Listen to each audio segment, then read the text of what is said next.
नमस्कार दोस्तों, मैं ज्योतिष आचार्य वासुदेव मिश्रा आपका अपने चैनल मिरेकल ऑफ एस्ट्रोलॉजी में हार्दिक स्वागत करता हूं। दोस्तों, आज का यह ज्योतिष का कार्यक्रम आपके लिए यानी कि वृषभ राशि के जातकों के लिए बड़ा ही खास और विशेष कार्यक्रम साबित होने वाला है, क्योंकि आज के इस ज्योतिष के कार्यक्रम में हम बात करेंगे भुवन भास्कर सूर्य के राशि परिवर्तन प्रभाव के बारे में।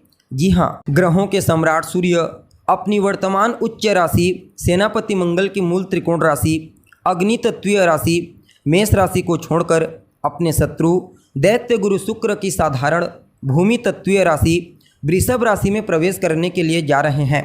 इनका यह परिवर्तन 14 मई 2024 की शाम 6:05 पर होगा, जहां पर भुवन भास्कर सूर्य मेष राशि को छोड़कर वृषभ राशि में प्रवेश करेंगे और आने वाले 15 जून 2024 की शाम तक इसी वृषभ राशि में गोचर करते हुए आपको प्रभावित करेंगे। उसके पश्चात पुनः एक बार राशि परिवर्तन करके अपने पुत्र बुध की साधारण वायु तत्वीय राशि मिथुन राशि में प्रवेश कर जाएंगे। तो ऐसे में बड़े विस्तार के साथ इस गोचर को समझने का प्रयास करेंगे कि किस प्रकार से सम्राट सूर्य वृषभ राशि में गोचर करते हुए आपको परिणाम प्रदान करेंगे। सूर्य का यह गोचर जीवन के किन किन क्षेत्रों में आपको विशेष तौर पर सफलता प्रदायक साबित होगा, लाभ प्रदायक साबित होगा। तो वहीं इस राशि परिवर्तन के दरमियान कौन कौन सी सावधानी आपको बरतने की ज़रूरत पड़ेगी। साथ ही साथ यह भी जानने का प्रयास करेंगे कि इस राशि परिवर्तन प्रभाव को और ज़्यादा बेहतर और अपने अनुकूल बनाने के लिए क्या चमत्कारिक उपाय आपको करना चाहिए। जी हाँ, सभी बातों पर विस्तार के साथ चर्चा करेंगे, इसलिए कार्यक्रम को बिना मिस के अंत तक देखिए। और अगर आप अपनी जन्म कुंडली पर हमसे परामर्श लेना चाहते हैं, जन्म कुंडली का विस्तार पूर्वक अध्ययन करवाना चाहते हैं, तो आपको डिस्क्रिप्शन बॉक्स में और वीडियो के अंदर हमारा कॉन्टैक्ट नंबर मिल जाएगा, जहां से आप या तो व्हाट्सएप के माध्यम से या फिर डायरेक्ट फ़ोन कॉल के थ्रू अपॉइंटमेंट लेकर अपनी जन्म कुंडली का विस्तार पूर्वक विश्लेषण करवा सकते हैं। जी हाँ, अब देखा जाए तो सूर्य एक राशि में लगभग 30 दिनों तक गोचर करते हैं, यानी कि हर महीने अपना राशि परिवर्तन करते हैं, इसलिए इनका परिवर्तन सामान्य होता है। लेकिन जब बलवान अवस्था में किसी राशि में गोचर करते हैं या फिर किसी विशेष ग्रह के साथ युति बना करके गोचर करते हैं, तो फिर उस समयावधि में अपना अद्भुत परिणाम प्रदान करने के लिए बाध्य होते हैं। जी हाँ, क्योंकि ज्योतिष शास्त्र में इन्हें मूल रूप से तो आत्मा का कारक ग्रह कहा गया है, लेकिन यह हमारी आत्मा के साथ साथ मान सम्मान, पद प्रतिष्ठा, प्रसिद्धि, ऊंचाई, सरकारी नौकरी, सफलता और आरोग्यता के भी कारक ग्रह होते हैं और अपने इन्हीं कारकत्वों के चलते हमारे जीवन के विभिन्न पहलुओं को समय समय पर प्रभावित करते रहते हैं। जी हाँ, जब जन्म कुंडली में भुवन भास्कर सूर्य बली होते हैं तो फिर जातक को उसके जीवन काल में पहले तो आरोग्यता प्रदान करते हैं, उसके पश्चात उत्तरोत्तर उसे कदम कदम पर सफलता, ऊंचाई और कहीं न कहीं तरक्की प्रदायक साबित होते हैं। जातक का जीवन बड़ा ही शानदार वैभवशाली होता है, मान सम्मान, पद प्रतिष्ठा, प्रसिद्धि और ऊंचाई से युक्त होता है। सरकार से विशेष लाभ मिलता है और पिता से भी विशेष सहयोग की प्राप्ति होती है।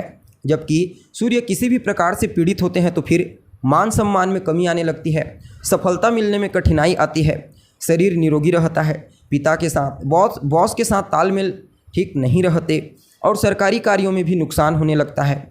इसलिए इनका बलवान होना बेहद ही ज़्यादा जरूरी होता है, चाहे फिर वह जन्म कुंडली में हो या फिर गोचर कुंडली में।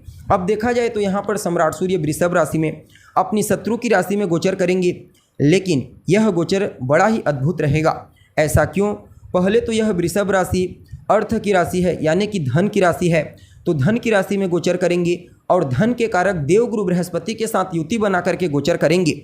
इसलिए सूर्य का यह गोचर बड़ा ही खास और अद्भुत साबित होगा। जी हाँ, अब देखा जाए तो वृषभ राशि के जातकों के लिए भुवन भास्कर सूर्य का यह गोचर आपकी राशि पर ही होने के लिए जा रहा है। यहाँ पर सूर्य आपके चतुर्थ भाव के स्वामी बनकर अष्टमेश और लाभेश देवगुरु बृहस्पति के साथ युति बना करके गोचर करेंगे। अतः आपके लिए यह गोचर भाग्यवर्धक तो साबित होगा, लेकिन देवगुरु बृहस्पति अष्टमेश बन रहे हैं, इसलिए स्वास्थ्य के दृष्टिकोण से इस गोचर को ठीक नहीं कहा जा सकता। जी हाँ, यह समय स्वास्थ्य के दृष्टिकोण से परेशानियों को बढ़ाने वाला समय साबित होगा। हालांकि सूर्य के इस गोचर काल के दरमियान आपके जीवन काल में कई बड़ा ज़बरदस्त परिवर्तन, बड़ा ही प्रॉफिटेबल स्थिति आपको देखने को मिलेगी। यूँ समझ लीजिए एक नई संभावना के रूप में आप स्वयं अपने आप को उदित करने के लिए जा रहे हैं। चाहे कार्य क्षेत्र में हो, सामाजिक क्षेत्र में हो, धार्मिक क्षेत्र या फिर पारिवारिक क्षेत्र, हर जगह आपको लाभ की प्राप्ति होगी। इस गोचर काल के दरमियान जितना ज़्यादा हो सके समय का सदुपयोग कीजिए। कार्य क्षेत्र में जो भी परेशानी, जो भी कठिनाई अभी तक आपको फेस करनी पड़ रही थी, उससे आपको मुक्ति मिलेगी। आपके उत्साह में वृद्धि होगी। उत्साह के साथ अपने कार्य क्षेत्र में आगे बढ़िए। ज़रूरत पड़ने पर सहयोग आपको मिल जाएगा। सरकारी नौकरी के क्षेत्र में भी अगर आप हैं तो भी बहुत ही बढ़िया श्रेष्ठ परिणाम प्रदायक साबित होगा यह परिवर्तन। अब देखा जाए तो सरकार से जुड़कर लाभ कमाने के लिए एक नहीं बल्कि अनेक अवसर आपको प्राप्त होने वाले हैं। अगर आप पहले से ही गवर्नमेंट के सेक्टर में कार्य कर रहे हैं तो यह समय आपके वेतन में वृद्धि कराएगा, आपकी पदोन्नति कराएगा, आपके इंक्रीमेंट में वृद्धि कराएगा। साथ ही साथ आपको अपने पिता का सहयोग मिलेगा, अपने बॉस का सहयोग मिलेगा, अपने वरिष्ठ जनों का पूर्ण सहयोग प्राप्त होने वाला है। हालांकि यहाँ पर पिता के स्वास्थ्य में भी थोड़ी बहुत परेशानी दिखाई पड़ रही है। यानी कि कुल मिलाकर के देखा जाए तो सेहत का आपको विशेष रूप से ध्यान रखना है, अपनी सेहत का भी और अपने पिता के सेहत का भी। बाकी यह गोचर मान सम्मान, पद प्रतिष्ठा, धन दौलत, वैभव, सफलता और ऊंचाई सब कुछ आपको प्रदान कर देगा। हालांकि आपके वैवाहिक जीवन में अगर व्यर्थ के अहंकार को आप महत्व देते हैं तो फिर वहां पर परेशानियों का सामना करना पड़ेगा। जीवन साथी के साथ वाद विवाद की स्थिति उत्पन्न हो सकती है, कलह क्लेश की स्थिति बन सकती है। इसलिए व्यर्थ के अहंकार से आपको बचना चाहिए। यहाँ पर मूल रूप से देखा जाए तो सेहत का आपको विशेष रूप से ध्यान रखना है।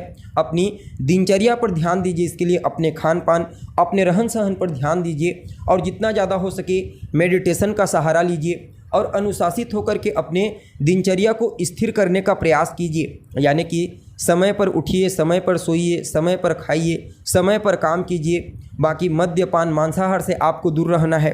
भुवन भास्कर सूर्य को रोजाना अर्घ्य प्रदान कीजिए। पिता का सम्मान कीजिए, बॉस का सम्मान कीजिए, उनका कहा मानिए। बाकी यह गोचर हर प्रकार से आपको श्रेष्ठ परिणाम प्रदायक साबित होगा। जी हाँ, तो दोस्तों हमें उम्मीद है जानकारी आपको पसंद आई होगी। अगर जानकारी अच्छी लगे तो इसे अपने दोस्तों के साथ, अपने रिश्तेदारों के साथ शेयर अवश्य करें। अभी के लिए बस इतना ही। पुनः मुलाकात होगी एक नए और ताज़ा एपिसोड में। तब तक के लिए नमस्कार।